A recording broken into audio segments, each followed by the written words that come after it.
স্কুলের টিফিন বা বিকেলের চায়ের সাথে অথবা সকালের নাস্তার জন্য ঝটপট করে কিছু তৈরি করতে চাইলে এই নাস্তাটি বানিয়ে নিতে পারেন।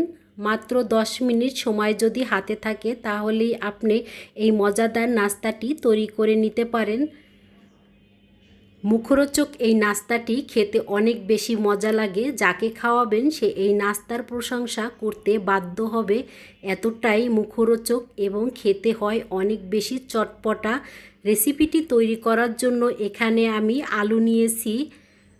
অফ ক্যামেরায় আলু সিদ্ধ করে নিয়েছি। এখন আমি আলু গ্রেট করে নিচ্ছি।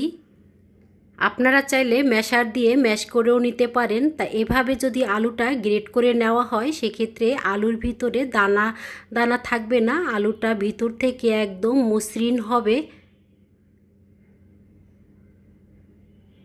আলুগুলো গ্রেটার দিয়ে গ্রেট করে নেওয়া হয়ে গেছে। এখন এখানে আমি দিয়ে দিব 1 কাপ পরিমাণ আটা আর দিয়ে দিব এখানে বেসন।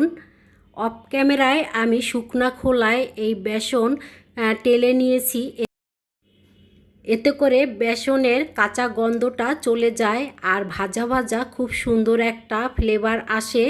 এখানে আমি দিয়ে দিয়েছি চিলি ফ্লেক্স। ঝালটা যে যেরকম খাবেন সেই পরিমাণ এখানে দিয়ে নেবেন। আর এখানে আপনাদের হাতের কাছে যদি চিলি ফ্লেক্স না থাকে সেক্ষেত্রে লাল মরিচের গুঁড়োটাও ব্যবহার করতে পারেন। আর একটা ম্যাগি মশলার অর্ধেক দিয়ে দিয়েছি আর বাকিটা আমি পরে ব্যবহার করব। স্বাদ মতন লবণ দিয়ে দিয়েছি। এখন আমি পরিমাণ মতন পানি দিয়ে বেটারটাকে মাখিয়ে নিচ্ছি। এখানে যেহেতু আলু আছে সেজন্য পানির পরিমাণটা বেশি করে দেওয়া যাবে না, পানিটা একটু বুঝে শুনে দিতে হবে, যেহেতু বেটারটা একদম পাতলাও হবে না আবার একেবারে ঘন করেও বানাবো না। আমার কাছে মনে হচ্ছে বেটারটা একটু ঘন আছে, সেজন্য এখানে সামান্য পরিমাণ একটু পানি দিয়ে দিয়েছি। এখন আমি আবার ভালো করে মিশিয়ে নিচ্ছি হ্যান্ড উইচের সাহায্যে। তা ভালো করে মেশানো হয়ে গেছে। এই পর্যায়ে এখানে আমি দিয়ে দিব বেকিং পাউডার। তা চায়ের চামচের হাফ চামচ পরিমাণ বেকিং পাউডার দিয়েছি। এই পর্যায়ে কিন্তু বেটারটা অনেকটাই হালকা হয়ে গেছে আর ঘনত্বটা আমি এরকম রেখেছি, দেখেই তো বুঝতে পেরেছেন ভাই বোনেরা। এক সাইড করে রেখে দিয়েছি। এখন আমি পুর বানিয়ে নিব। এখানে আমি পরিমাণ মতন সাদা তেল দিয়েছি, গোটা জিরা দিয়ে দিলাম হাফ চামচ আর রসুন কুচি।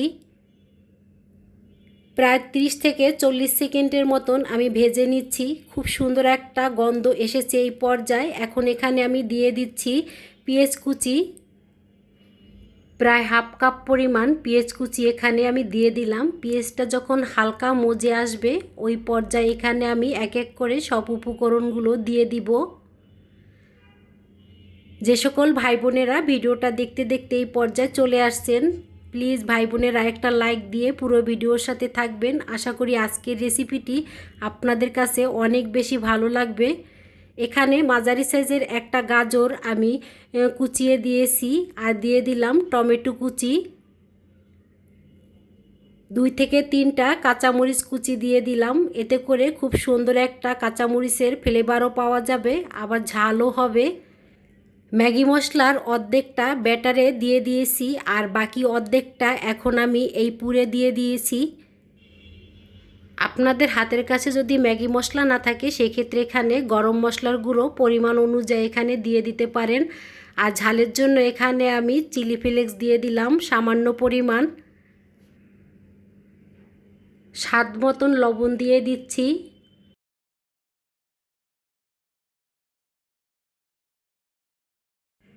গাজর প্রায় 50% সিদ্ধ হয়ে গেছে। এখন আমি এখানে একটা ডিম দিয়ে দিব আর ডিম দেওয়ার জন্য মাঝ বরাবর ফাঁকা করে নিয়েছি, সামান্য পরিমাণ একটু তেল দিয়ে দিয়েছি। এখন এখানে আমি একটা ডিম ভেঙে দিয়ে দিলাম।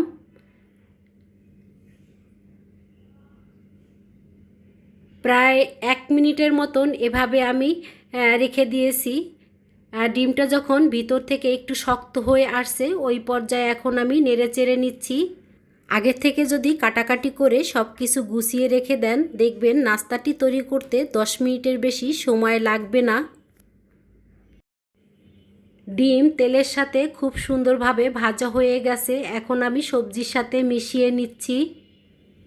অনেক সহজভাবে গাজর পেঁয়াজ দিয়ে ডিমের পুর বানিয়ে দেখালাম। এভাবে কিন্তু পুর বানালে খেতে অনেক বেশি মজা হয়। এই সামান্য কিছু উপকরণ দিয়ে পুর বানালে পুরটা খেতে ভালোই লাগে। এখানে আপনারা চাইলে মুরগির মাংস দিয়েও এই পুরটাকে রান্না করে নিতে পারেন। তা আমি বাজেট কমানোর জন্য এখানে আমি ডিম দিয়েই তৈরি করে নিলাম। আর দিয়ে দিলাম এখানে চায়ের চামচে 2 চামচ পরিমাণ টমেটো সস। এতে করে এই পুরটা কিন্তু খেতে আরও বেশি মজা হবে। তা পুর তো রান্না করা হয়ে গেছে, দেখেই তো বুঝতে পেরেছেন। আর কালারটাও কত সুন্দর, খেতে কিন্তু মাশাল্লাহ ছিল। চলে আসলাম নাস্তাটি তৈরি করার জন্য। এখানে আমি তেল দিয়েছি। তা তেলের পরিবর্তে এই নাস্তাটি তৈরি করার জন্য ঘি অথবা বাটারও আপনারা চাইলে দিতে পারেন। আর দিয়ে দিলাম এখানে সাদা তিল। এতে করে নাস্তার উপরের সাইডে দেখতে অনেক ভালো লাগবে। আর তিলের কিন্তু খুব সুন্দর একটা ফ্লেভার আছে, সেই কারণেও কিন্তু খেতে অনেক বেশি ভালো লাগে। তা এখন আমি যে বেটারটা বানিয়ে রেখে দিয়েছিলাম সেই বেটারটা এখানে আমি পরিমাণ অনুযায়ী দিয়ে দিলাম। আর চামচের সাহায্যে একটু সরিয়ে দিলাম। নাস্তাটি আপনি যতটুক বড় করে বানাবেন সেই অনুযায়ী এখানে আপনি দিয়ে দিবেন। এক সাইড হয়ে গেছে, অপর সাইড ভাজার জন্য নাস্তাটি উল্টিয়ে দিলাম। আর দেখতেই পাচ্ছেন ভাই বোনেরা খুব সুন্দর একটা কালার এসেছে। আর এখন আমি ভাজার উপরের সাইডে পুর দিয়ে দিব। তা পুরটাকে আমি 2 ভাগ করে নিয়েছি, কারণ 2টা নাস্তা বানাবো সেজন্য 2 ভাগ করে নিয়েছি। তাই এখানে আমি সব সাইডে সমানভাবে পুরটাকে সরিয়ে নিয়েছি। এখন আমি উপরের সাইডে বেটার দিয়ে দিব। আমি ইচ্ছা করলে নরম সাইডেই পুরটা দিয়ে দিতে পারতাম, এভাবে আর ভাজার প্রয়োজন হতো না। কিন্তু সেক্ষেত্রে দেখা যায় কাঁচা থেকে যেতে পারতো। আর এভাবে ভেজে নেওয়ার কারণে কিন্তু এই নাস্তাটি খেতে আরও বেশি মজা হবে। তাই সব সাইডে পাতলা করে আমি এই ব্যাটারটাকে দিয়ে দিলাম। এখন আমি ঢাকনা দিয়ে 2 থেকে 3 মিনিটের জন্য ঢেকে দিব। তার আগে উপরের সাইডে আমি তিল দিয়ে দিলাম। চুলার আঁচটা লোতে রেখে দিয়েছিলাম। আর অফ ক্যামেরায় এখানে আমি 1 টেবিল চামচ পরিমাণ সাদা তেল দিয়ে দিয়েছিলাম। খুব সুন্দরভাবে এক সাইড ভাজা হয়ে গেছে। এখন আমি নাস্তাটি উল্টিয়ে দিচ্ছি। ভাই বোনেরা, রেসিপিটি ভালো লাগলে চ্যানেলটি সাবস্ক্রাইব করে চ্যানেলের পাশেই থেকে যেতে পারেন এভাবে নিত্য নতুন রেসিপি দেখার জন্য। আজকের মতন এই পর্যন্ত, আবার দেখা হবে নতুন একটা রেসিপিতে। সে পর্যন্ত আল্লাহ হাফেজ, আসসালামু আলাইকুম। সবাই ভালো থাকবেন, সবাই সবার জন্য দোয়া করবেন।